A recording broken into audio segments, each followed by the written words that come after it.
I don't think there is a single and sufficient answer to the question. I think that the university has to announce certain values to be a living institution. I think it has to accept change as the inevitable price of excellence. It cannot simply live within its pristine village and function as a university. It has to be engaged with the world. One of our greatest assets, the location, the place, is also a threat because we're not in the marketplace of ideas in a physical sense. We are in another place that represents the best thinking that went on in the 18th century about how American universities might be distinctly American. Had Jefferson lived much longer and had the university grown in a different way, this could have been a very European model.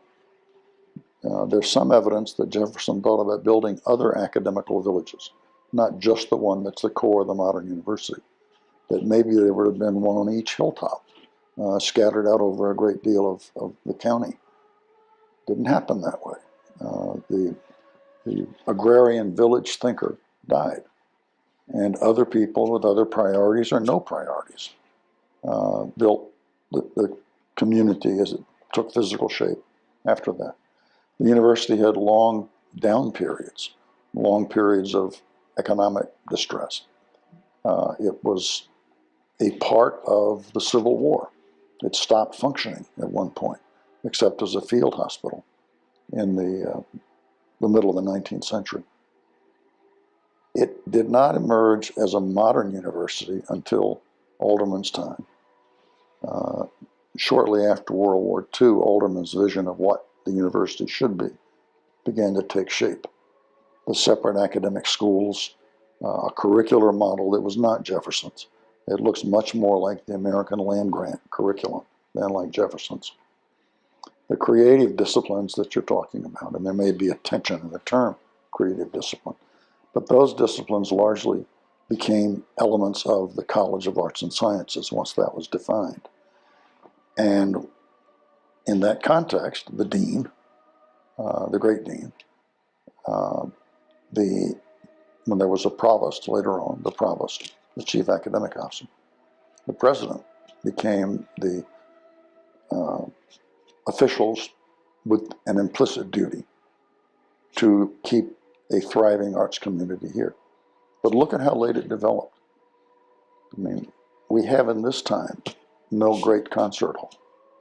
We wrestle with the need for a great museum. We struggle with what the library is going to be in the future. Technological change is reshaping library needs also. It's very much a work in progress. I think one could argue that it isn't going to be finished, but that the specific issues that you talk about are the most serious, in the cultural sense, the most serious issues that these deans and provosts and presidents and then people like us, citizens who have one stake or another in the institution, have to pursue going forward. Science is going to force itself on us. Excellence in science has to happen. The same is true of excellence in the newer fields. Our business schools are creatures of the 1950s. These are not ancient establishments. They're still taking shape as something new.